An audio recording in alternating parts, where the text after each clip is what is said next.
সুপ্রভাত। আমাদের গোমুখ যাত্রার দ্বিতীয় পর্বে আপনাদের সকলকে স্বাগত। প্রথম পর্বে আপনারা দেখেছিলেন আমরা হরিদ্বার থেকে যাত্রা শুরু করে উত্তরকাশী হর্ষিল ঘুরে গোমুখ দর্শন করে আবার গঙ্গোত্রীতেই এসে পৌঁছেছিলাম। এই পর্বের শুরুতেই আমরা দেখে নেব দেউড়িয়া তাল, তারপর মদ মহেশ্বর দর্শন করে এগোবো যমুনোত্রী ধামের পথে। তাহলে চলুন বেরিয়ে পড়ি। মা গঙ্গার দর্শনের পর এবার পা বাড়াই মা যমুনার দর্শনে।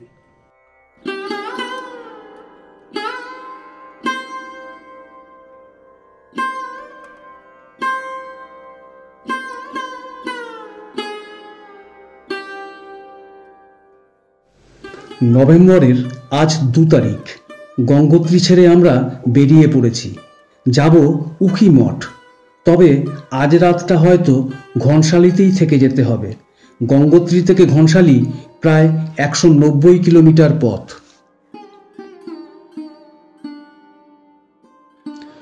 ঘনশালী নামটা অনেকের কাছেই হয়তো অজানা, কিন্তু আমার মতে যদি আপনি গঙ্গোত্রী থেকে উখিমঠ যাবার প্ল্যান করে থাকেন এবং পরদিন যদি মদমহেশ্বর যাওয়ার ট্রেক শুরু করতে চান, সেক্ষেত্রে একটা রাত ঘনশালীতে কাটিয়ে পরদিন উখিমঠ হয়ে সোজা রাশি ভিলেজে চলে যান। নভেম্বরের 3 সকাল হলো ঘনশালীতে। গতকাল রাতে আমরা একটা হোমস্টেতে উঠেছিলাম। হোমস্টে মালিকের সরলতা আর আন্তরিকতা বহুকাল মনে থাকবে। আজ যাব 100 কিলোমিটার দূরের উখি মঠ। হয়তো ঘন্টা চারেকের মধ্যে পৌঁছেও যাব।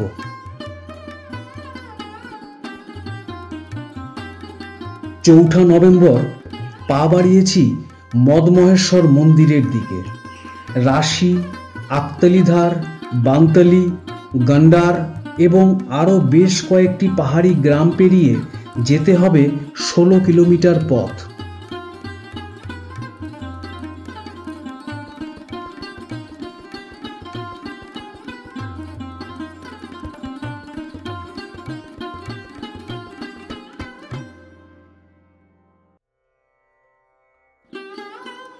রাশি থেকে মদমহেশ্বর প্রায় 16 কিলোমিটার পথ। একদিনে না পারলে পথে বিভিন্ন জায়গায় খাওয়া ও থাকার ব্যবস্থা রয়েছে, তবে সেগুলি কিন্তু খুব সাধারণ মানের। কোনো রকমে একটা রাত কাটানো আর কি। রাশির পর একমাত্র বানতলি গ্রামেই তুলনামূলক থাকা এবং খাওয়ার জন্য একটু ভালো মানের হোমস্টে পেয়ে যাবেন। হোমস্টের নাম এবং ফোন নাম্বার আমি ডেসক্রিপশন বক্সে দিয়ে দিলাম, প্রয়োজনে দেখে নিতে পারেন। সুন্দর পাথর দিয়ে বাঁধানো রাস্তা, জায়গায় জায়গায় কিলোমিটারের সাইনবোর্ড দেওয়া আছে, কোনো অসুবিধে হবে না। পথে আমি অনেক বয়স্ক মানুষ দেখেছি পায়ে পায়ে মন্দিরের দিকে এগিয়ে চলেছেন। হিসেব করে জিনিস নিন, অহেতুক জিনিসপত্র নিয়ে ব্যাগ ভারী করবেন না। রাস্তায় সব পেয়ে যাবেন। পথের শোভা দেখতে দেখতে ধীরে ধীরে এগিয়ে চলুন, দেখবেন একসময় ঠিক বাবার মন্দিরে পৌঁছে গেছেন।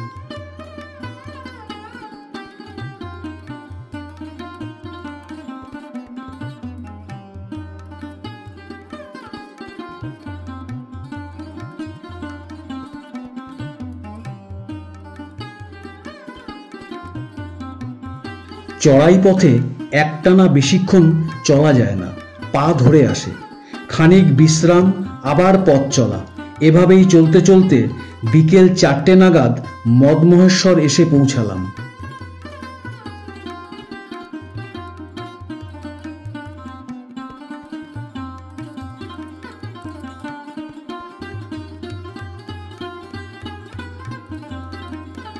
চৌখাম্বার পাদদেশে প্রায় 11,500 ফিট উচ্চতায় পঞ্চকেদারের এক কেদার মদমহেশ্বর স্বমহিমায় মাথা তুলে দাঁড়িয়ে আছে।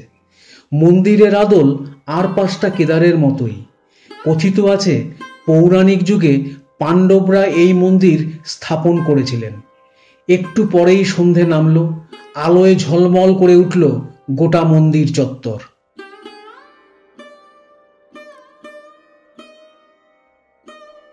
আজ 5ই নভেম্বর। ভোর 4:30 রওনা দিয়ে প্রায় 1.5 কিলোমিটার হেঁটে যখন বুড়ো মদমহেশ্বরে এসে পৌঁছালাম তখন আলো ফুটতে শুরু করেছে।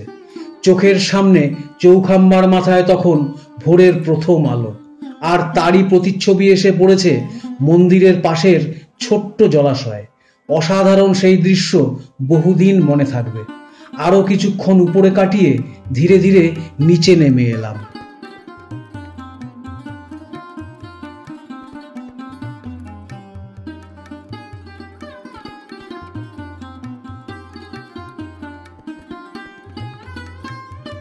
এবার ফিরতে হবে। মন্দিরে পুজো দিয়ে মহাদেবকে প্রণাম জানিয়ে ফেরার পথ ধরলাম। যেতে হবে অনেকটা পথ।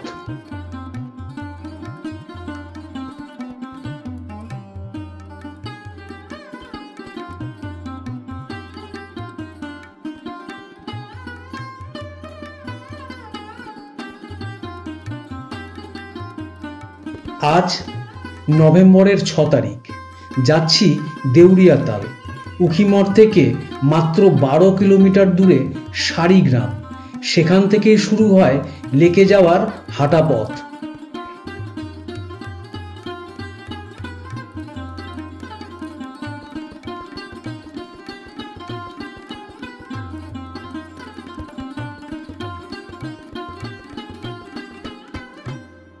সারিগ্রাম থেকে দেউড়িয়াতাল এই 4 কিলোমিটার পথ কিন্তু মোটেই সহজ ছিল না। পুরো রাস্তাটাই চড়াই। ধীরে ধীরে আমরা এগোতে থাকলাম।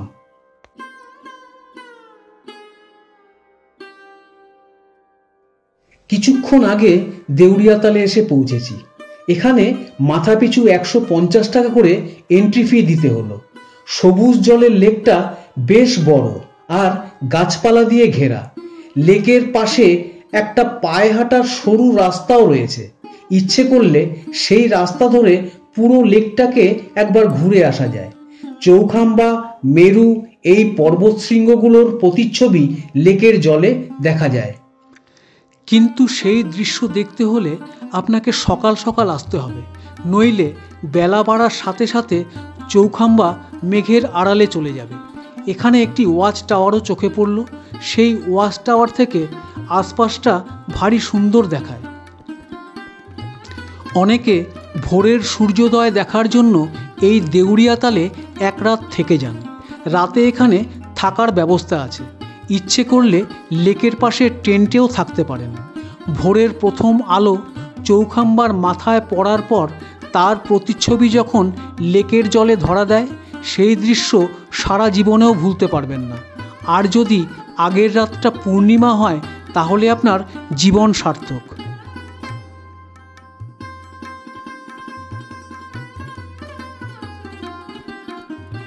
বেশ কিছুটা সময় লেকের ধারে ঘোরাঘুরি করে ফেরার পথ ধরলাম।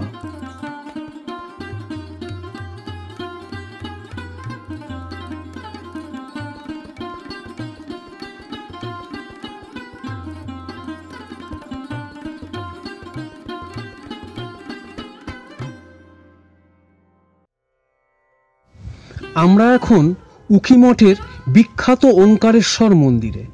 এই ওঙ্কারেশ্বর মন্দিরের একটি বিশেষ মাহাত্ম্য রয়েছে।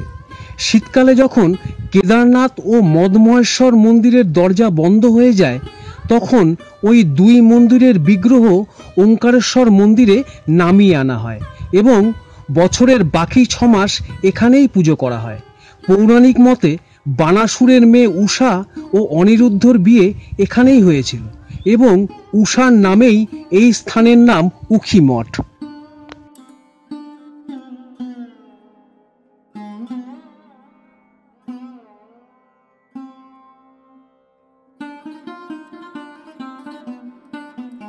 আজ 7ই নভেম্বর।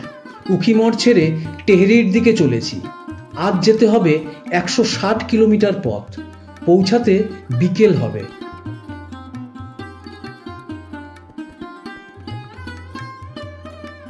টেহেরি আসার পথে পড়ল টেহেরি ড্যাম।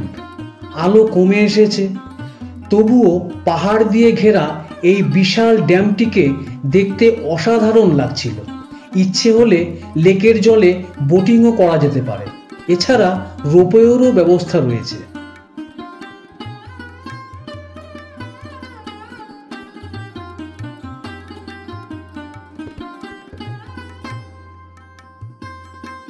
নভেম্বরের 8 তারিখের সকাল।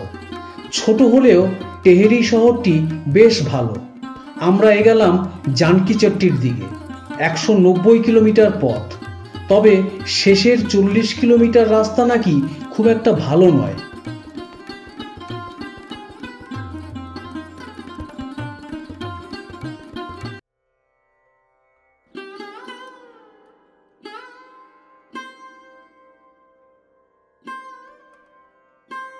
আজ নভেম্বরের 9 তারিখ, আমাদের কাছে একটি বিশেষ দিন। চললাম 4 ধামের শেষ ধাম যমুনোত্রী ধাম দর্শন করতে। প্রায় 7 কিলোমিটার চড়াই পথ। ঘোড়া বা ডলিতেও যাওয়া যেতে পারে, তবে আমরা এই পথ হেঁটেই যাব। জয় মা যমুনা বলে হাঁটা লাগালাম।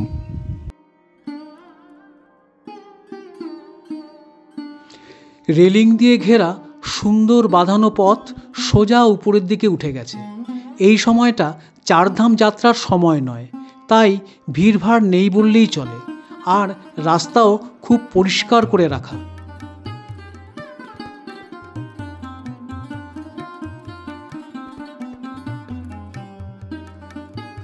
কালিন্দী পর্বত থেকে বেরিয়ে সবেগে নিচের দিকে বয়ে চলেছে যমুনা নদী। আনুমানিক 18 শতকে টেহেরির রাজা সুদর্শন শাহ এই মন্দির প্রতিষ্ঠা করেন, যা হিন্দুদের কাছে একটি পবিত্র তীর্থস্থান। মন্দিরে কালো মার্বেলের তৈরি মা যমুনার বিগ্রহ পুজো করা হয়। মন্দির সংলগ্ন 3টি গরম জলের কুণ্ড রয়েছে, যার মধ্যে সূর্যকুণ্ড অন্যতম।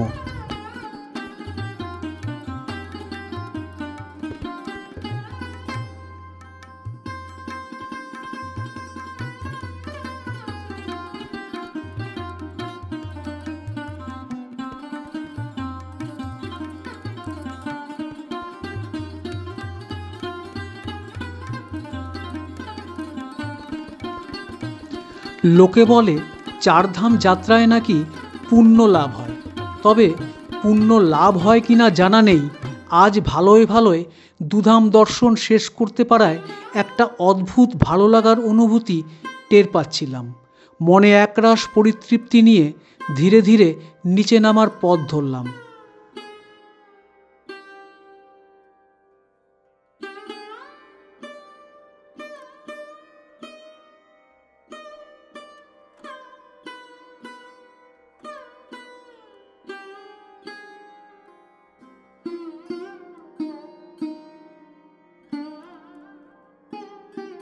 আজ 10ই নভেম্বর। সকাল হলো জানকীচট্টিতে। ফিরে চললাম যেখান থেকে যাত্রা শুরু করেছিলাম, সেই হরিদ্বারে। যেতে হবে অনেকটা পথ, প্রায় 220 কিলোমিটার। সন্ধ্যের আগে পৌঁছানো যাবে কিনা চিন্তাটা রয়েই গেল।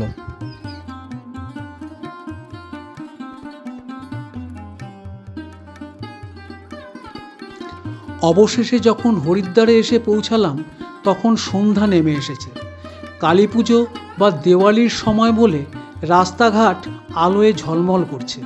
এই কদিনের ধকল কাটাতে কালকের দিনটা হরিদ্বারেই কাটাবো ঠিক করলাম। তারপর দিন বাড়ি ফিরে যাব।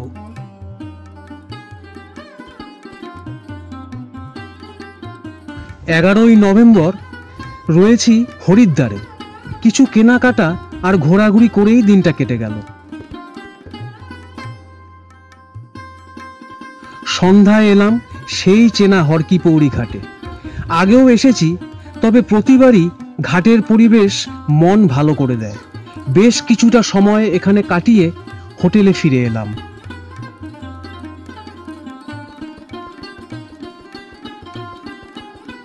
আজ 12ই নভেম্বর। এবারের মতো বেড়ানো শেষ। এবার বাড়ি ফেরার পালা। ঠিক সময় হরিদ্বার স্টেশন থেকে ট্রেন ছাড়ল। এবারের মতো বিদায়। আবার দেখা হবে নতুন কোনো একদিনে, নতুন কোনো জায়গায়। ততদিন সকলে সুস্থ থাকুন, ভালো থাকুন। চ্যানেল সাবস্ক্রাইব করতে ভুলবেন না। ধন্যবাদ।